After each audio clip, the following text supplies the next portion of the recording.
Good morning, students. Today in this class we are going to see about data abstraction in structure. Last class we have discussed about the list and tuples. In this class we are going to see about the structure. So what is structure? You need to know about it. So structure is a group of data items of different data types represented by a single name. This is the definition of a structure. So it is a group of data items of different data types represented by a single name. It is called data types. In the object oriented language, the structure is called as class. So இந்த class பற்றி தான் இங்கே சொல்லியிருக்காங்க. So என்ன structure அப்படின்னு பார்த்தீங்கன்னா ஒரு data items அப்படின்றது some datas. So datas items of different data types. So what is mean by data types? It is int, float, like that. So what is int? Like numbers 5, 3, like float, like that, or character. So this is called data types. So data types represented by a single name. It is called class or structure. So you need to know about what is a class. So class and objects we have seen in the 11th itself. I revised to do what is class and what is objects அப்படின்றது தெரியணும் first. So what is class and objects? If you take example, ஒரு human being அப்படின்னு எடுத்துக்கிறோம். ஒரு human being அப்படின்னா ஒரு கிளாஸாக assign பண்ணிக்கிறோம். அதுக்கு பார்த்திங்கன்னா ஹியூமன் பீயிங் காமனாக எல்லாருமே ஹியூமன் பீயிங் தான். ஸோ அந்த காமனாக ஹியூமன் பீயிங் அப்படின்னு சொல்கிறதுக்கு கண்டிப்பாக ஒரு பர்சனுக்கு ஒரு நேம் இருக்கும் இல்லையா? So that is called class name. Person name இருக்கு இல்லையா? That is called class name. So அந்த கிளாஸ் நேம்க்கு என்ன இருக்கும்? ஒரு நேம் இருக்குது. ஃபார் எக்ஸாம்பிள் அருண் அப்படின்னு சொல்கிறோம், ஒரு நேம் இருக்குது. ஸோ அதை மற்றவங்க சொல்லி கால் பண்ணுறாங்க இல்லையா? That is called objects. With this example I think you have cleared about it.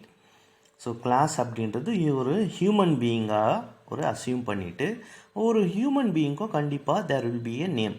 So அந்த நேம்க்கு இருக்கும். அது எப்படி மற்றவங்க கூப்பிட்றாங்க இல்லையா? அது கால் பண்ணுறாங்க இல்லையா? அது ஆப்ஜெக்ட்ஸாக அது கன்சிடர் பண்ணிக்கோங்க. ஸோ இந்த டேட்டா அப்ஸ்ட்ராக்ஷன்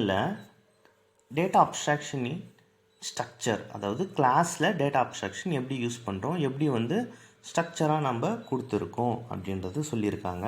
ஸோ இப்போ நம்ம பார்க்கலாம். ஸோ இந்த book page number 16 you have that. So first பார்த்தீங்கன்னா கிளாஸ் அப்படின்றது என்னன்னு சொல்லிட்டேன். அதுக்கு உண்டான ஆப்ஜெக்ட்ஸ் என்ன, அதோட ஃபங்க்ஷன் நேம் அப்படின்றது என்னன்னு தான் இங்கே நாங்கள் கொடுத்துருக்காங்க. So first one is here the person is called, this is called class name and this is the function. So these are the things that is called variable. So variable parameters அப்படின்றது உங்களுக்கு தெரியும், first யூனிட்டில் explain பண்ணியிருக்கேன். So what is variables? X equal to 5. This X is called variables. So 5 அப்படின்றது values. So இதெல்லாம் என்னது? These are called variables. இதோட இந்த ஃபங்க்ஷனோட வேரியபிள்ஸ். காமனாக கிளாஸ் அப்படின்றது க்ரியேட் பண்ணியிருக்கோம் இந்த book. So they have created person class நேமாக அசியூம் பண்ணியிருக்கோம். Multi part data representation. அப்புறம் க்ரியேட் பண்ணியிருக்கோம், ஃபங்க்ஷனை க்ரியேட் பண்ணிவிட்டு அதோட வேரியபிள்ஸ் என்னென்னலாம் பார்த்தீங்கன்னா first name, last name, ID, email ID. These are the variables of the person அப்படின்ற கிளாஸ் க்ரியேட் பண்ணியிருக்கிறவருடைய வேரியபிள்ஸ். ஸோ இந்த வேரியபிள்ஸ்க்கு வேல்யூஸ் கொடுக்கணும் இல்லையா? ஸோ அதாவது பர்சன், பத்மஸ்ரீ, பாஸ்கர், அது வந்து ஐடி, அதோட இமெயில் ஐடி. ஸோ இந்த பர்சனோட நம்ம என்ன கொடுத்துருக்கோம்? Variables first name, last name, ID, email. இதோட வேல்யூஸ் என்னன்னு கொடுத்துருக்கோம்? இது மாதிரி அதோட வேல்யூஸ் நம்ம கொடுத்துருக்கோம்.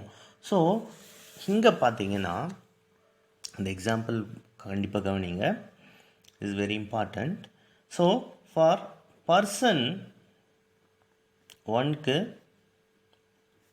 First name, last name, ID and email கொடுத்துருக்கோம். ஸோ பர்சன் ஒன்க்கு என்ன இருக்கும்? ஃபர்ஸ்ட் நேம் ஒரு நேம் இருக்கும், லாஸ்ட் நேம் ஒரு நேம் இருக்கும், ஐடி சம்திங் இருக்கும், இமெயில் ஐடி சம்திங் இருக்கும். ஸோ அடுத்தது பர்சன் டூக்கு கொடுத்தோன்னா அவனுடைய ஃபர்ஸ்ட் நேம் வேறு சேஞ்ச் ஆகிருக்கும், லாஸ்ட் நேம் வேறு இருக்கும், ஐடி வேறு இருக்கும், next email ID also different. So இதில் இந்த ஃபங்க்ஷன்ஸ் நாம் கொடுத்துட்டு அதோட வேரியபிள்ஸ் பார்த்திங்கன்னா டிஃப்ரெண்ட்டாக இருக்கும் இல்லையா? ஸோ நாம் என்ன பண்ணுறோம், ஒவ்வொருத்தருக்கா ஒரு 100 பேர் இருந்தால் 100 பேருக்கு ஒன்று ஒன்றா தனித்தனியாக வேரியபிள்ஸ் கொடுக்க முடியாது. அதுக்காக காமனாக என்ன பண்ணுறோம், தனியாக ஒரு கிளாஸ் க்ரியேட் பண்ணிவிட்டு காமனான ஃபீல்ட்ஸு, அதாவது வேரியபிள்ஸ் க்ரியேட் பண்ணிவிட்டுரும். அது ஆனால் அதோட வேல்யூஸ், அதாவது அட்ரிபியூட்ஸ் இருக்கு இல்லையா, that will be a different. So இங்கே இதுதான் கொடுத்துருக்காங்க. கிளாஸ் பர்சன் கிளாஸ் க்ரியேட் பண்ணுறாங்க, அதோட நேம் என்ன, பர்சன் அப்படின்னு நேம் கொடுத்துருக்காங்க, கிளாஸ் நேமு. க்ரியேஷன் ஃபங்க்ஷனை க்ரியேட் பண்ணுறாங்க, first name, last name, ID, email. இதெல்லாம் என்னது? அப்போது these are the variables of that function create பண்ணியிருக்காங்க. இங்கே தான் இங்கே கொடுத்துருக்காங்க. ஸோ நெக்ஸ்ட் பேஜில் கிளியராக எக்ஸ்பிளைன் பண்ணியிருக்காங்க பாருங்கள். லெட் மெயின் ஃபங்க்ஷன் கண்டென்ட்ஸ் என்னென்னு பார்த்தீங்கன்னா P1 அப்படின்றது பர்சன், ஒரு ஃபர்ஸ்ட் பர்சனோட வேல்யூஸை ஸ்டோர் பண்ணுறாங்க. First name Padmashri, last name Bhaskar, ID, email. இதெல்லாம் என்ன சொல்கிறாங்க? Setting a field call first name with value Padmashri. So இதெல்லாம் என்னது? வேல்யூஸ். முதல்ல ஆப்ஜெக்டை க்ரியேட் பண்ணிடுது, இது எல்லாமே வேல்யூஸ் என்டர் பண்ணிடுறோம். அதுக்கப்புறம் அவுட்புட் ஃபார் ஃபர்ஸ்ட் நேம்னா பத்மஸ்ரீன்னு வரும். தென் அவுட்புட் ஃபார் லாஸ்ட் நேம்னா பாஸ்கர் அப்படின்றது இங்கே வந்து டிஸ்பிளே ஆகும். Here person is referred to a class or a type. இங்கே பர்சன் அப்படின்றது என்ன சொல்லியிருக்கேன்? Are class name or a type where P1 is refer to as an object or an instance. இந்த P1 அப்படின்றது என்னது? ஆப்ஜெக்ட். பிகாஸ் இது என்ன ஆகும், நிறைய பர்சன்ஸ் இங்கே சொல்லியிருக்கேன் இல்லையா, பர்சன் ஒன்க்கு வந்து டிஃப்ரெண்ட் இருக்கும், பர்சன் டூக்கு டிஃப்ரெண்ட் இருக்கும். ஸோ இது மாதிரி it will be change. So here another one. So இதெல்லாம் இல்லைன்னு பார்த்தீங்கன்னா some of the examples. So examples படித்து பாருங்கள், புரியலன்னா சொல்லுங்கள்.